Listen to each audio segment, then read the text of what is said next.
Alright, so I'm going to be talking about the living situations when it comes to homeless learning. So let's dive right in.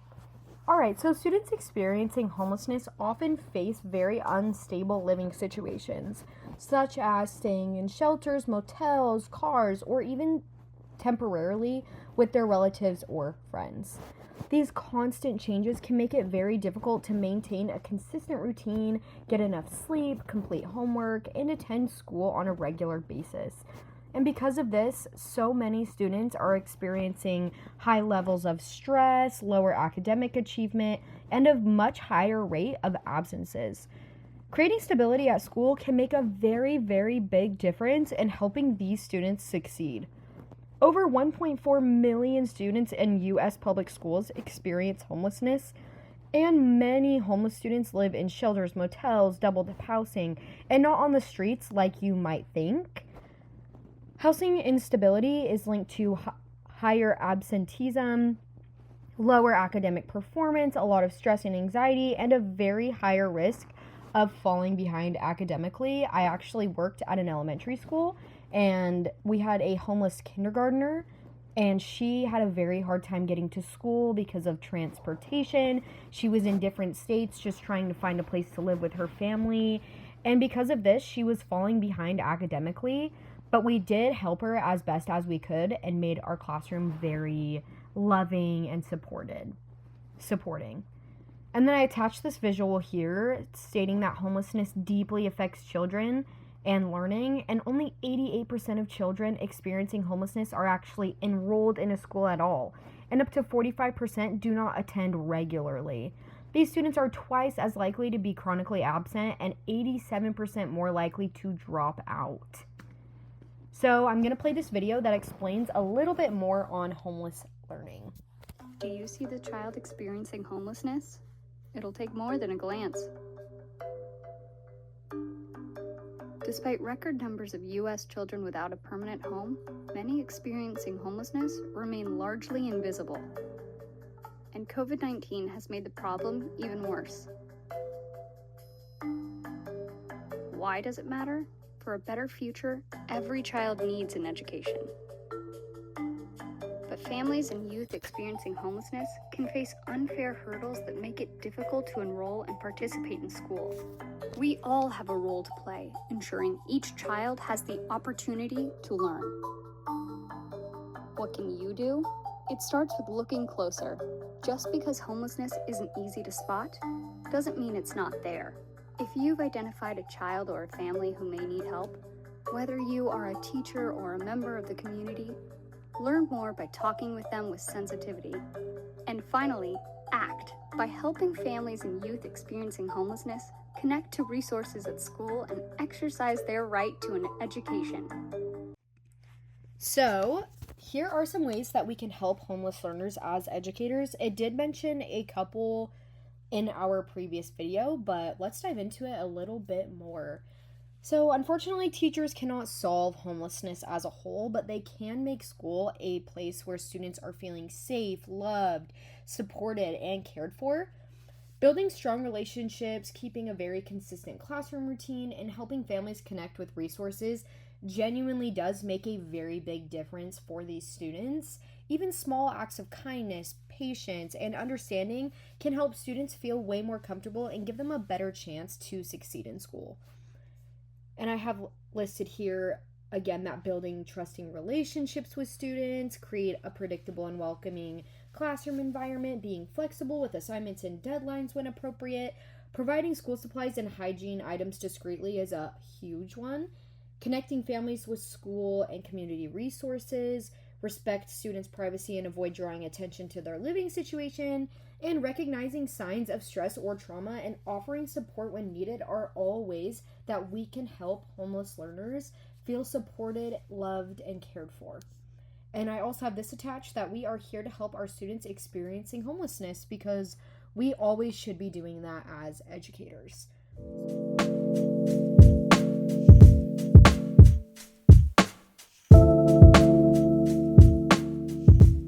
This is our educational barriers video, the hidden problem of homeless high school students. What comes to mind when you hear the word homeless? somebody that's drunk, schizophrenic, or even somebody that's asleep on the street. You even see a lot of these stereotypes portrayed in the media. There are more homeless in New York City than ever before. By late afternoon, the homeless returned. Aggressive and growing homeless population. But if you've ever watched an episode of this show, you know that there's more to the story than that. Behind the headlines, there's a category of people that are routinely hidden: homeless students.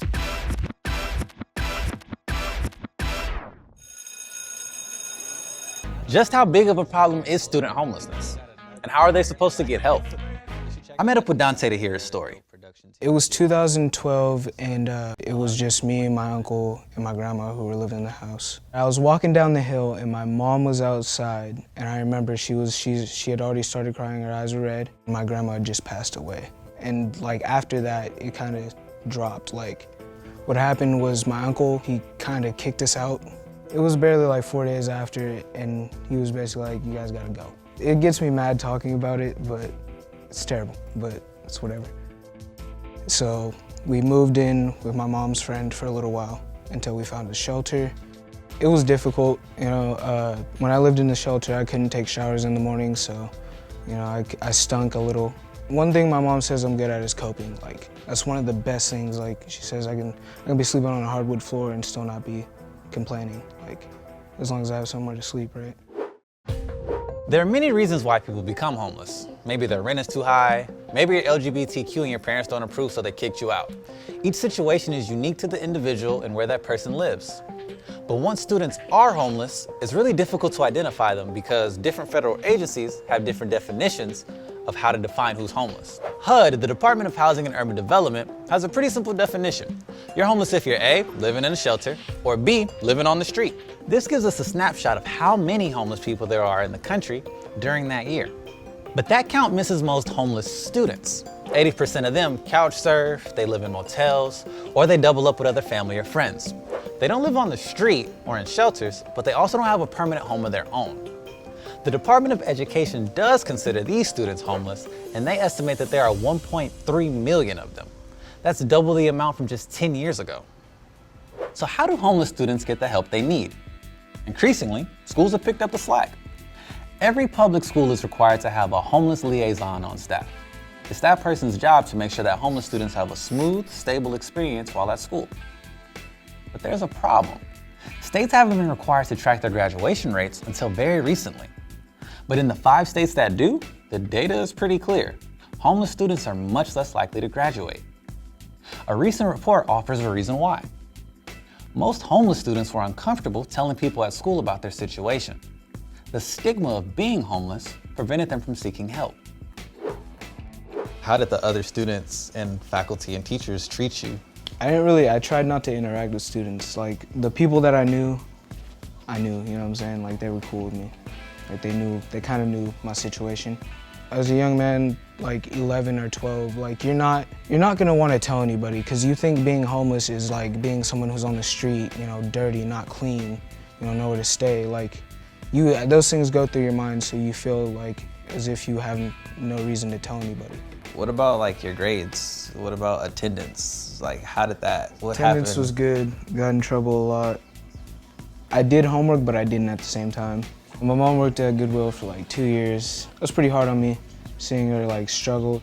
I like to bike and other things like that, so I would stay out until like 7. I would ride to Goodwill. I would get in the car, start doing homework, get bored, have nothing to do. And I would just sit there and think, just like, is this gonna be it? Is this gonna, you know what I'm saying? Like, is this gonna be it? After 6 months in a homeless shelter, with the help of a better paying job, a housing program, and support from friends, Dante and his mom moved into their current home. It's crazy, because I made it out of that. Like, there's always that hope, you know what I'm saying, that drive that you always have. I don't know why, but you always got it, but like, and it was kind of that, like my mom calls it, like the little guy, you know what I'm saying? It was like, just keep going. Social stigmas.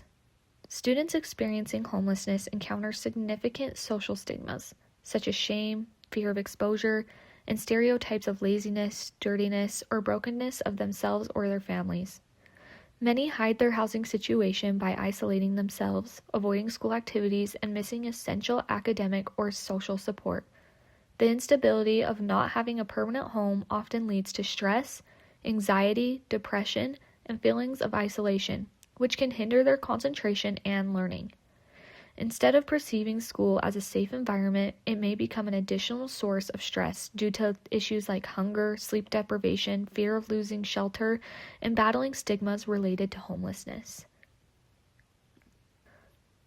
Barriers with attendance. Many students experiencing homelessness face barriers with attendance, and these challenges can make it much harder for them to learn and succeed in school. Students experiencing homelessness tend to move from place to place often, which can interrupt their education and make it really hard to enroll in a new school. This also makes it really hard for students to get on bus routes and find the means to get to school if they don't have reliable transportation. Students might also feel scared or embarrassed to attend school due to the social stigmas talked about on the last slide. How to help students with attendance barriers and social stigmas. For social stigmas, the best way to help students with social stigmas surrounding homelessness is to create a welcoming and judgment-free classroom. We need to do our best to encourage kindness and inclusion among all the students and offer counseling and support to the students that need it. For attendance barriers, the best way to help students experiencing homelessness with attendance barriers is to stay involved. We need to help them enroll and do our best to provide them with bus routes and to help them find the best transportation. Making a safe and welcoming environment can also encourage students to come to school during this hard time.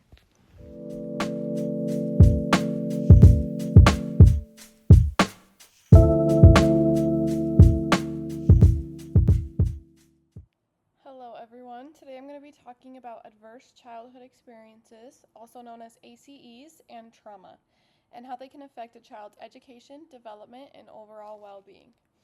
So what are adverse childhood experiences? Adverse childhood experiences are stressful or traumatic events that occur before the age of 18. Some examples include physical, emotional, or sexual abuse, neglect, domestic violence, substance abuse in the home, mental illness in the household, loss of a parent through death, divorce, or incarceration. Nearly 2 out of 3 adults report experiencing at least one ACE, and many experience multiple ACEs. Effects of trauma in education. Trauma rewires the way the brain thinks and can be very destructive to growing minds. Impacts of trauma on education. Difficulty concentrating and remember information. Increased behavior challenges. Poor attendance, lower academic achievement, and difficulty trusting teachers and peers. Long-term effects of trauma and ACEs. The earlier trauma occurs, the more likely it is to affect brain development, education, and physical and mental health throughout the life. Long-term effects include high risk of anxiety and depression, chronic health conditions like heart disease and diabetes, substance misuse, difficulty maintaining healthy relationships, challenges with employment and financial stability. How can teachers support children with trauma? Students who have experienced trauma often need stability more than anything else. A caring teacher can become one of the most important protective factors in a child's life. Trauma-informed classrooms focus on understanding behavior rather than simply punishing it. Some key points are to build safe and positive relationships with students, create consistent routines and clear expectations, use calm, supportive responses instead of punishment, offer choices when possible to give students a sense of control, watch for signs of trauma and connect students with school counselors or support services. Celebrate strengths and all small successes. Hope, resilience, and prevention. While ACEs increase risk, they do not determine a child's future.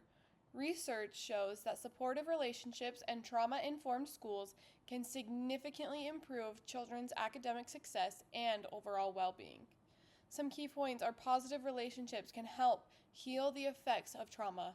Early intervention improves academic and life outcome. Schools, families, and communities all play a role. Building resilience helps children overcome adversity. Some protective factors we can include in our classroom are at least one caring and supportive adult, safe and stable home and school environments, access to mental health resources, and strong social and emotional skills. A single caring adult can make a lifelong difference for a child who has experienced trauma. Understanding the behavior is the first step into helping children thrive. In the mid-90s, the CDC and Kaiser Permanente discovered an exposure that dramatically increased the risk for 7 out of 10 of the leading causes of death in the United States.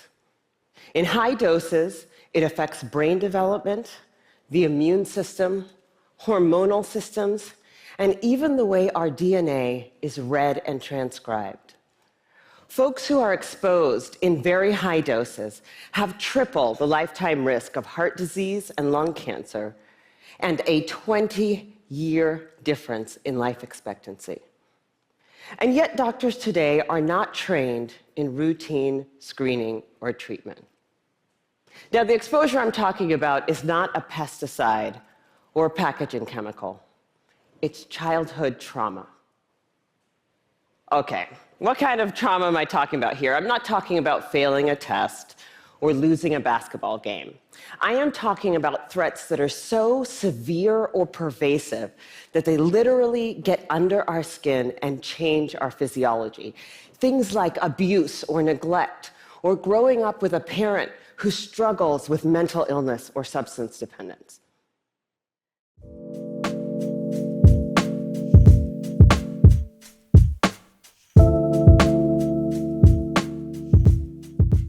Hello everyone, it is now my turn to present the at-risk demographics of homeless learners and home instability in learners. So one might ask, what is at risk?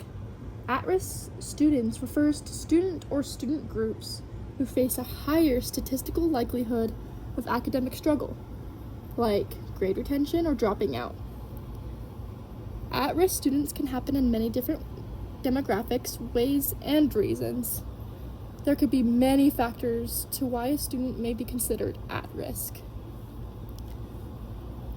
At risk is a category of students for a plethora of reasons. Could possibly be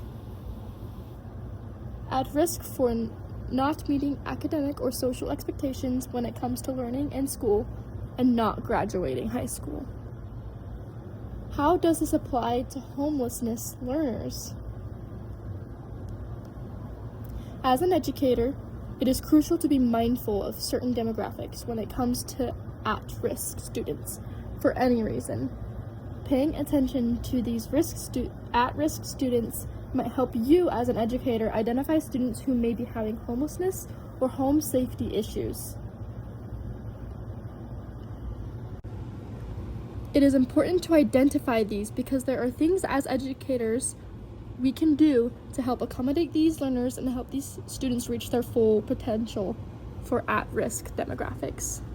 Some of these things that we can look out for are early warning systems, like monitor attendance, behavior. The next is targeted academic services. This could help maybe offer tutoring or maybe give some extra learning time. These are just some accommodations we can give to these learners in order for them to be able to excel at their best ability. So, moving on to the next slide, there are different at-risk demographics that educators can look for that are related to homelessness in students, which can include, but not limited to, poverty, foster youth, racial and ethnic minorities, LGBTQ+ youth, students with disabilities, and domestic violence. Students of color are statistically at higher risk to have homelessness or home safety issues. Young students in the LGBTQ+ community may receive family conflict, which can be accompanied by homelessness. As one can see, there are many different demographics and groups that can lead to the category of a student becoming homeless or having at-home safety issues. These are just some categories to look for. Identifying these and keeping an eye out for warning signs can help us as educators be able to recognize and accommodate these students and be able to help them achieve their highest potential.